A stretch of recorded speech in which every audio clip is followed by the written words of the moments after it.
6 நாள் அனாதை புள்ள மாதிரி சுத்திட்டு 7வது நாள் மாத்திரம் வந்து, அப்பா நான் உங்களை பார்க்குறேன்ப்பா, நான் உங்களை நேசிக்கிறேன்ப்பா. நம்ம பண்றதெல்லாம் அப்படிதாங்க. பேசுறேன், நானும் சேர்த்து தான் சொல்றேன். நான் 6 நாள் ஆண்டவருக்கும் நமக்கும் ஒரு தொடர்பே இருக்காது, பேசியிருக்கவே மாட்டோம் ஆண்டவர் கூட. ஆனால் 7வது நாள் மாத்திரம் நல்ல வெள்ளையன் சொல்லியமா சட்டையெல்லாம் போட்டு 2 கையை உயர்த்தி, அப்பா நான் உம்மை பார்க்கிறேன், அன்பே நான் உம்மை துதிக்கிறேன், கண்ணெல்லாம் அப்படியே கலங்கி அப்படியே ஆண்டவர் பாப்பாரு. யாரு பெத்த புள்ளியும் தெரியல, தனியா பெணாத்தின் தான் பாப்பாரு. என் பிள்ளை என் கூட ஒவ்வொரு நாளும் பேசணும்னு துடிச்சிட்டு இருக்கிறாருங்க. ஆனா நமக்கு இன்னைக்கு பிஸி, வாழ்க்கையில பிஸி, அவரோட பேச நேரம் இல்லை, வேதத்தை படிக்க இன்னைக்கு நேரம் இல்லை. ஆனா அவர்கிட்ட பேசி எவ்வளவு நாள் ஆச்சுல, அவர்கிட்ட பேசி எவ்வளவு நாள் ஆச்சு, அப்பான்னு கூப்பிட்டு எவ்வளவு நாள் ஆச்சு, அவர் சமூகத்துல உட்காந்து எவ்வளவு நாள் ஆச்சு. சும்மா வேலைக்கு போகும்போது அம்மா கேட்கறாங்கட்டு கேலண்டர்ல ஒரு வசனத்தை படிச்சுட்டு கால் வேக வேக ஓடுதே, அப்போ கூட உன்னை பாதுகாக்கிறார். பார்த்தீங்களா? அதுதாங்க ஒரு சிநேகிதத்தினுடைய மென்மையான தன்மை. நம்ம இன்னைக்கு நிறைய சொல்லுவோம், நான் ஆண்டவருக்காக இதை பண்ணேன், அதை பண்றேன், இவ்வளவு பெருசா பண்றேன், சர்ச்சில் சேர் போடுறேன், கிளீன் பண்றேன். ஆனா அவர் கேட்கறதுல என்ன தெரியுமா, நீ எனக்காக என்ன வேணா பண்ணலாம்டா, ஆனா என்னோட கொஞ்ச நேரம் ஒரு 5 நிமிஷம் 10 நிமிஷம் உட்காந்து பேசிட்டு போடான்னு தான் விரும்புறாரு.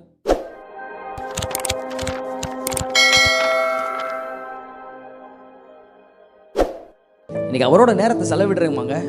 இன்னைக்கு அவரோட நேரத்தை செலவிடுறீங்களா? பக்கத்தில் பார்த்து கேளுங்க அப்படிலாம் சொல்ல போறதில்ல, உங்களுக்கும் ஆண்டவருக்கும் தெரியும். அவரோட ஒரு குவாலிட்டி டைம், அட்லீஸ்ட் 1 மணி நேரம். இதை பேசுகிறேன், எனக்கும் தான் சொல்றேன். நான் கொஞ்ச நாளுக்கு முன்னாடி ஒரு மிஷனரியோடைய புக்ஸ் எல்லாம் வாசிச்சுட்டு இருந்தேன். அது இன்னி வரைக்கும் அந்த பேரு எங்க புக்கு எங்க போச்சுன்னு தெரியல. அதுல ஒரு பட்டியல் இருந்துச்சு, தேவனால் வல்லமையாய் பயன்படுத்தப்பட்ட தேவ ஊழியர்களுடைய பட்டியல். அவங்க எவ்வளவு நேரம் ஜெபம் பண்ணாங்கன்ற பட்டியல். அதுல லீஸ்ட் டைம் எவ்வளவு தெரியுமா இருந்துச்சு? நம்பவே மாட்டீங்க சொன்னா, லீஸ்ட் டைம் 3 மணி நேரம். ஒரு மனுஷன் தேவனோடு செலவிடுகிற நேரத்துடைய லீஸ்ட் டைம் 3 மணி நேரம். இவங்களாம் யாருன்னா வல்லமையாய் பயன்படுத்தப்பட்ட உலகத்தை அசைத்த தேவ ஊழியர்கள். அப்ப ஃபர்ஸ்ட் டைம் படிச்சோடனே நான் அப்படியே இடிஞ்சு விழுந்த மாதிரி விழுந்துட்டேன். அப்போ அவர் பேர் I'm not sure about his name, but அவரோட டைம் மட்டும் எனக்கு நல்லா ஞாபகம் இருக்கு. 17 மணி நேரம் ஒரு நாள் ஆண்டவரோட செலவு பண்ணுவார். எவ்வளவு மணி நேரம்? கொஞ்சம் சத்தமா சொல்லாம, எவ்வளவு மணி நேரம்? 17 hours a day. படிக்கும் போது எனக்கு ரொம்ப வசனமாயிருச்சு. இன்னைக்கு 1 மணி நேரம் ஜோம் பண்ணிட்டேன்னு நீ மாறு தட்டிட்டு உட்காந்துட்டு இருக்கிற நீ, அப்படி எனக்கு ரொம்ப யாரோ அடிச்சது போல இருந்துச்சு எனக்கு. 17 hours in God's presence. அதனாலதான் உலகத்தை அசைக்க முடிஞ்சது. மோசே 40 நாள் இரவும் பகலும் புசியாமலும் குடியாமலும் அவரோடு இணைந்து அவருடைய பிரசன்னத்தில் அவரோடு முகமுகமாய் பேசினான். இன்னைக்கு அவரோட நேரத்தை செலவிடுறோமா நம்ம? Not even 5 minutes, not even 15 minutes or half an hour. ஆனா நமக்கு என்ன வேணும்? ஆசீர்வாதம் மட்டும் வந்து நேரணும். ஐம் சாரி, நான் கொஞ்சம் சவுண்டு கொஞ்சம் ஹார்ஷா இருக்கலாம், ஆனா இருதயத்தில் இருக்கிற வேதனையை நான் கொட்டி கொண்டிருக்கிறேன். நான் ஆவியானவர் பேசுகிறதை காது உள்ளான் கேட்க கடவன், சபை கேட்க கடவது. ஆமென். ஆண்டவரோட நேரத்தை செலவிட இன்னைக்கு நேரம் இல்லை நமக்கு. ஆனா ஆண்டவர் கொடுத்த உடனே எல்லாமே வந்துடும் நமக்கு. ஆண்டவர்கிட்ட கேட்ட உடனே எல்லாம் வந்துடணும். நோ, அது அவர் விரும்பலங்க. அவரோட போய் உட்காரணும், அவரோட பேசணும், உலகத்தை மறக்கணும், உங்களை மறக்கணும், அவரை மாத்திரம் நினைச்சு, அப்பா நான் உங்களை பார்க்க வந்திருக்கிறப்பான்னு சொல்லி பாருங்களேன். பரலோகத்தின் அபிஷேகத்தால் உங்களை நிரப்பி உங்களோடு பேச அவர் போதுமானவராக இருக்கிறார். நல்ல கையை தட்டி இந்த மாலை நேரத்தில் அந்த பேசுகிற சிநேகிதர் இந்த இடத்துல உட்கார்ந்து கொண்டிருக்கிற ஒவ்வொரு இருதயங்களுக்குள்ள அவர் பேசிக் கொண்டிருக்கிறார். ஆமென். சத்தமா ஆமென். அவரோட நேரத்தை செலவிட இன்னைக்கு நமக்கு நேரம் இல்லை. உலகத்துல எல்லா இடத்துக்கும் நேரம் இருக்கு, அவரோட உட்கார நேரம் இல்லை. நான் சொல்றது at least 1 hour, at least 1 hour, at least 1 hour. இது வரைக்கும் ஒருவேளை நீங்க அப்படிங்க ஜெபம் பண்ணலாம். இன்னைக்கு ராத்திரி ஒரு தீர்மானம் எடுங்க. ஆண்டவரே, ஜெபமின்மை பலவீனம் கிடையாதான். ஜெபம் இல்லாத வாழ்க்கை ஒரு பாவம் என்று வேதம் குறிப்பிட்டு காட்டுகிறது. நம்ம நினைச்சிட்டு இருக்கிறதெல்லாம் போய் சொன்னாதான் பாவம், களவு செஞ்சாதான் பாவம், விபச்சாரம் பண்ணாதான் பாவம். நோ, ஜெபம் பண்ணாம இருக்கிறது பாவங்க. அதனாலதான் ஆண்டு விரும்புறாரு, நீ ஏன்டா என் கூட பேசவே மாட்டேங்கிற? அவருடைய இறுதி ஏக்கலாம் வழியில என்ன தெரியுமா? நீங்க அவரோட பேசணும் தான் விரும்புறாரு. அதனாலதான் அந்த மாலை நேரத்துல கொண்டு வந்து உங்களை உட்கார வச்சிருக்கிறாரு. அவரோட இன்னைக்கு பேச நேரம் இல்லை, ஆனால் மற்ற எல்லாத்துக்கும் நமக்கு நேரம் இருக்கு. காலையில் எழும்பி அவரோட உட்கார நேரம் இல்லை. சும்மா ஏதோ 7வது நாள் சர்ச்சுக்கு வரோம், பாஸ்டர் திட்டுவார், அதனால வந்துட்டு போறோம். மனுஷனை ஏமாத்திரலாம், பாஸ்டரை ஏமாத்திரலாம், ஆனால் தேவன் இருதயங்களை சீர்தூக்கி பார்க்கிறவராக இருக்கிறாராம்.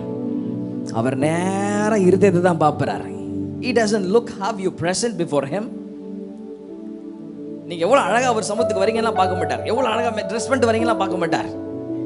அவருடைய கண்ணு நேரம் உங்க இருதயத்தை தான் பார்க்கும். ஆமென். ஆண்டவர் அதனால தான் வேதனைப்பட்டாரு. வாயில தான் பார்த்து துதிக்கிறீங்க நீங்களா, ஆனா உங்க இருதயம் எல்லாம் என்னை விட்டு எங்கேயோ தூரம் இருக்குதுடா.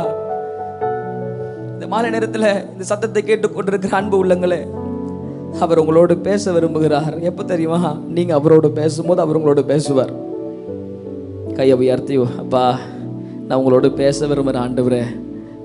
இது வரைக்கும் நான் ஒருவேளை அப்படி வாழாமல் இருந்துட்டேன், ஆனால் இன்னிலிருந்து எனக்கு இன்னொரு வாய்ப்பு கொடுங்கப்பா, நான் உங்களோட உண்மையாக பேச விரும்புகிறேன் ஆண்டவரே என்று அர்ப்பணித்து பாருங்கள்.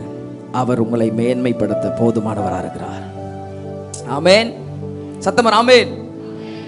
பேசுகிற சிநேகிதர் முகமுகமாய் மோசையோடு பேசினாராம். முகமுகமாய் பேசினார்.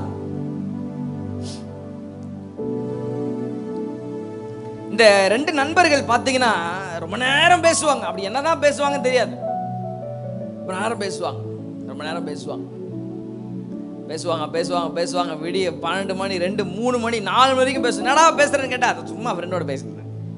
அதான் என்ன பேசுறேன்னு கேட்டா சும்மா பேசுறேன் அப்படின்னு. அந்த ஃபெலோஷிப், முகமுகமாய் பேசுவார்கள், பேசிட்டே இருப்பாங்க. இந்த மாலை நேரத்திலையும் உங்களோடு முகமுகமாய் அவர் பேச விரும்புகிறார். ஆமென். இந்த மாலை நேரத்தில் இந்த இடத்துல உட்கார்ந்து கொண்டிருக்கிற ஒவ்வொரு இருதயங்களுக்குள்ளாக அவர் பேசி கொண்டிருக்கிறார். நீ என்னோட நேரத்தை செலவிடுவேன்னு சொன்னா நானும் உன்னோடு கூட வந்து உன்னோடு கூட நேரத்தை செலவிட நான் போதுமானவராக இருக்கிறேன். ஆமென். அதை விட்டுட்டு அவருக்கு நேரம் இல்லை, இது இல்லை, எல்லாமே பிஸி பிஸினா அப்புறம் வாழ்க்கை பிஸியாக அப்படியே போயிடும். பிஸின்னு மட்டும் சொல்லாதீங்க. ஒரு நாள் ஆண்டவர் சமூகத்துக்கு வரும்போது இந்த சத்தத்தை கேட்டுக்கொண்டிருக்கிற அன்பு வாலிப உள்ளங்களே, எங்க சர்ச்சில் எங்க அப்பா அடிக்கடி சொல்லுவார், இந்த மியூசிக் வாசிக்கிற டீமுக்கு இந்த PA சிஸ்டம் அந்த மேலே எல்லாத்துக்கும் சொல்லுவார், சர்ச்சுக்கு வாங்கடானா பிஸி, வேலை இருக்குது பாஸ்டர். புரியுது, வேலை இருக்குது தான், ஆனா ஆண்டவர் ஒரு நாள் வச்சிருக்கிறார்ல. பிஸி பிஸி பிஸின்னா வாழ்க்கை அப்படியே போயிடும். எங்க அப்பா அடிக்கடி ஒரு வார்த்தை பயன்படுத்துவார், 6 நாள் அனாதை புள்ள மாதிரி சுத்திட்டு 7வது நாள் மாத்திரம் வந்து, அப்பா நான் உங்களை பார்க்குறேன்ப்பா, நான் உங்களை நேசிக்கிறேன்ப்பா. நம்ம பண்றதெல்லாம் அப்படிதாங்க. பேசுறேன், நானும் சேர்த்து தான் சொல்றேன். நான் 6 நாள் ஆண்டவருக்கும் நமக்கும் ஒரு தொடர்பே இருக்காது, பேசியிருக்கவே மாட்டோம் ஆண்டவர் கூட. ஆனால் 7வது நாள் மாத்திரம் நல்ல வெள்ளையன் சொல்லியாம சட்டையெல்லாம் போட்டு 2 கையை உயர்த்தி, அப்பா நான் உம்மை பார்க்கிறேன், அன்பே நான் உம்மை துதிக்கிறேன், கண்ணெல்லாம் அப்படியே கலங்கி அப்படியே ஆண்டவர் பாப்பாரு. யாரு பெத்த புள்ளியும் தெரியல, தனியா பெனாத்தின் தான் இருந்து பாப்பாரு. Come on. அது இல்லைங்க வாழ்க்கை. ஒவ்வொரு நாளும் அவரோடு கூட இருக்கிற உறவு, ஒவ்வொரு நாளும் அவரோடு கூட இருக்கிற அந்த ஃபெலோஷிப், அதுதான் அந்த நண்பன், அந்த சிநேகிதர் விரும்புகிறார். என் பிள்ளை என் கூட ஒவ்வொரு நாளும் பேசணும்னு துடிச்சிட்டு இருக்கிறாருங்க. ஆனா நமக்கு இன்னைக்கு பிஸி, வாழ்க்கையில பிஸி, அவரோட பேச நேரம் இல்லை, வேதத்தை படிக்க இன்னைக்கு நேரம் இல்லை. அவர் அங்க துடிச்சிட்டு இருக்கிறார், என் பிள்ளை என் கூட பேசவே மாட்டேன் அப்படின்னு. நீங்க அதிகமா நேசிச்ச உங்க நண்பர்கள், உங்க சிநேகிதர்கள் ஒருவேளை உங்ககிட்ட ஒரு நாள் பேசலாம், உங்க இருதயம் எப்படிங்க இருக்கும்? ஒரே மெசேஜ், அப்போ வாட்ஸ்அப் கால் மாத்தி மாத்தி அடிக்க மாட்டீங்க. ஆனா அவர்கிட்ட பேசி எவ்வளவு நாள் ஆச்சுல, அவர்கிட்ட பேசி எவ்வளவு நாள் ஆச்சு, அப்பான்னு கூப்பிட்டு எவ்வளவு நாள் ஆச்சு, அவர் சமூகத்துல உட்காந்து எவ்வளவு நாள் ஆச்சு. சும்மா வேலைக்கு போகும்போது அம்மா கேட்கறாங்கட்டு கேலண்டர்ல ஒரு வசனத்தை படிச்சுட்டு கால் வேக வேக ஓடுதே, அப்போ கூட உன்னை பாதுகாக்கிறார். பார்த்தீங்களா? அதுதாங்க ஒரு சிநேகிதத்தினுடைய மென்மையான தன்மை. அவருடைய இருதயம் இன்னைக்கு எப்படி இருக்கு, என்ன விரும்புறாரு, அதெல்லாம் தெரிஞ்சுக்க நமக்கு தேவையில்லை. நமக்கு என்னன்னா தெய்வம்னா நம்ம கேட்டவனே ஒன்று கொடுக்கணும், அதுதான் தெய்வம் இருக்குதுன்னு நினச்சிக்கிறோம். ஆனால் அவர் விரும்புறதில்ல என்ன தெரியுமா? நம்ம இன்னைக்கு நிறைய சொல்லுவோம், நான் ஆண்டவருக்காக எதை பண்ணேன், அதை பண்ணுறேன், இவ்வளோ பெருசாக பண்ணுறேன், சர்ச்சில் சேர் போடுறேன், க்ளீன் பண்ணுறேன். ஆனால் அவர் கேட்குறதுல என்ன தெரியுமா, நீ எனக்காக என்ன வேணால் பண்ணலான்டா, ஆனால் என்னோட கொஞ்ச நேரம் ஒரு 5 நிமிஷம் 10 நிமிஷம் உட்காந்து பேசிட்டு போடான்னு தான் விரும்புகிறார். என் இருதய குமுறல், ஆவியானுடைய குமுறலை நான் சொல்லி கொண்டிருக்கிறேன். இந்த சத்தத்தை கேட்டுக்கொண்டிருக்கிற அன்பு உள்ளங்களே, இன்றைக்கு உங்கள் இருதயத்தை ஆண்டவருக்கு நீங்கள் திறந்து கொடுப்பீர்களானால் அவர் உங்களோடு கூட வாசம் பண்ணவர் போதுமானவராக இருக்கிறார். ஆண்டவர் பல தடவை உணர்த்தியும் இருதயங்களை கடினப்படுத்தி கொண்டு காதுகளை அடைத்திருக்கிற செவிட்டு விரியன்களை போல ஒருவேளை நான் இருப்பேன், அப்படிதான் நான் இருப்பேன் நீங்க சொல்லி உங்க இருதயத்தில் இருமாறுப்பா இருந்தீங்க சொன்னா, எல்லா மனுஷனை காட்டிலும் பரிதபிக்கப்பட்ட நிலைமை ஒன்று வந்துவிடும் என்பதை மறந்து விடாதீர்கள். சத்தத்தை கேட்டுக்கொண்டிருக்கிற அன்பு உள்ளங்களே, அவர் வருகிற காலம் மிக சமீபமா இருக்கிறது. காலத்தை பிரயோஜனப்படுத்திக் கொள்ளுங்கள். அவரோடு கூட பேசுங்க. 6 நாள் அவரோடு கூட ஒரு உறவு, ஒவ்வொரு நாளும் ஒரு உறவு. At least 1 hour daily in his presence. அவரோடு கூட உறவு போய் உட்கார்ந்து, அப்பா என் இருதயத்தை உணர்வால நிரப்புங்கப்பா, உங்களுக்கு பிரியமான வாழ்க்கையை வாழ கிருபை தாங்க, அபிஷேகத்தால் நிரப்புங்க, கனிகளான நிரப்புங்க, உங்க பிரசன்னத்தால நிரப்புங்க என்று ஒவ்வொரு நாளும் அவருக்குள் அந்த ஃபெலோஷிப்பை தான் அவர் விரும்புகிறார். சும்மா போயிட்டு ஆண்டவரே ஸ்தோத்திரம், எனக்கு இது வேணும், எனக்கு கார் வேணும், பங்களா வேணும், அதெல்லாம் பழைய காலத்து பிரேயர், அதெல்லாம் ஆண்டவர் விரும்பல. கிறிஸ்துவுக்குள் ஒவ்வொரு நாளும் வளர வேண்டும் என்றவர் விரும்புகிறார். இன்னும் பவுல் அதான் வேதனைப்படுற, இன்னும் பால் குடிக்கிற குழந்தைய போல வச்சு உட்கார்ந்து இருக்கிறீங்களப்பா, காலத்தை பார்த்தா நீங்களாம் போதகர்களாக வேண்டி நீங்கள் இன்னும் குழந்தைய போல இருக்கிறீங்களே அப்படின்னு வேதனைப்படுறாரு. இன்னும் ஆண்டவர்கிட்ட போன, ஆண்டவர் எனக்கு இது வேணும், எனக்கு இவங்க அடிச்சிட்டாங்க, இந்த பக்கத்து வீட்டில் இருக்கிற ஒரு அம்மா இருக்குது ஆண்டவர், அவங்க காலை உடைங்க ஆண்டவர், நீங்க அப்படிலாம் ஜெபம் பண்றீங்க. நீங்க சர்ச் நாங்க போற சர்ச்சுக்கு என் பக்கத்துல ஒரு அம்மா உட்காந்துட்டு இருக்க ஆண்டவர், அது அடுத்த வாரம் வரவே கூடாது ஆண்டவர், இன்னைக்கு அப்படிலாம் ஜெபம் பண்ணிட்டு இருக்கிறோம். இன்னைக்கு அதுக்காக ஆண்டவர் பிரசனத்துக்கு வரோம். எனக்கு வீடு கொடுங்க, இது ஆண்டவருக்கு ஆசீர்வாதம் ஒரு லேசான காரியம். ஆனா அவர் விரும்புறதுல என்ன தெரியுமா, அவர் சமூகத்துக்கு போய் என் பிள்ளை அவரை போல நான் மாறணும், அப்பாவை போல மாறணும், அந்த நண்பனை போல நானும் மாறணும்னு எப்போ கேட்பீங்கன்னு ரொம்ப காதை அவர் பக்கத்திலேயே வச்சு கேட்டுக்கொண்டிருக்கிறார். ஆமென், சத்தமர் ஆமென். உன் இருதயத்தை இன்றைக்கு நீ திறந்து கொடுப்பாயானால், நான் பிரசங்கித்துக் கொண்டிருக்கிற இயேசு கிறிஸ்து ரொம்ப கம்பல்லாம் பண்ணவே மாட்டார். He is a gentle God, gentle spirit. ரொம்ப நான் இன்னைக்கு உன் கூட தான் இருந்தாகணும் அப்படிலாம் பண்ணவே மாட்டார். கதவை தட்டுவாரு, திறந்தீங்கன்னா உள்ள வருவாரு. ஒன்னொருத்தர் இருக்கிறான், கதவை திறக்காம திறந்த உடனே ஏதோ உள்ள போற மாதிரி உள்ள வந்துருவான். அவனை போல அல்ல, இதோ வாசற்படியில் நின்று கதவுகளை தட்டி கொண்டிருக்கிறேன். இன்னைக்கு உங்க இருதய கதவை தட்டி கொண்டிருக்கிறார். இந்த இடத்துல உட்காந்துட்டு இருக்கிற யாருக்கோ தான் கர்த்தர் பேசிட்டு இருக்கிறார். உங்க இருதய கதவை தட்டிட்டே ரொம்ப நாளா தட்டிட்டு இருக்கிறார். இன்றைக்கு உன் இருதயத்தை திறந்து கொடுப்பாயானால் அவர் உன்னோடு பேச விரும்புகிறார்.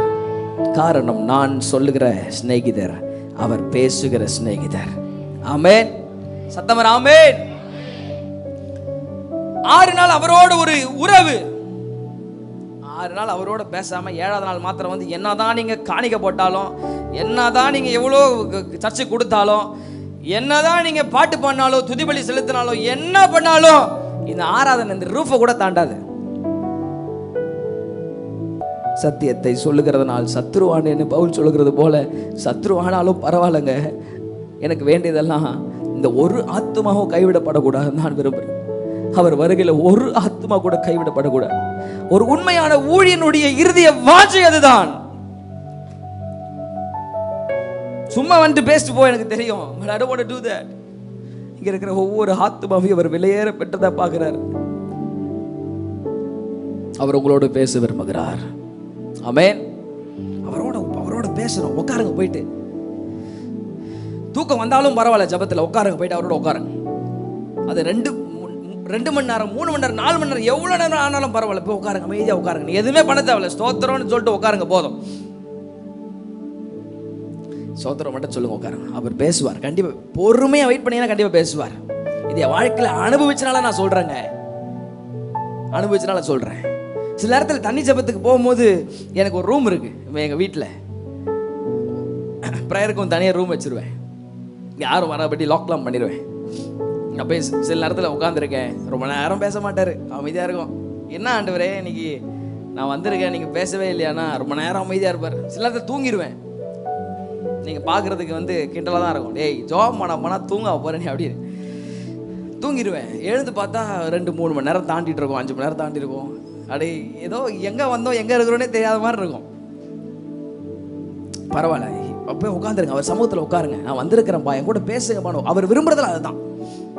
எனக்கு எத்தனை பேர் அவரோட பேச விரும்புகிறீங்க? இந்த ராத்திரி போய் ஒரு அர்ப்பணி போட்டு நீங்கள் ட்ரை பண்ணி பாருங்கள். அவர் உங்களோட பேச போதுமான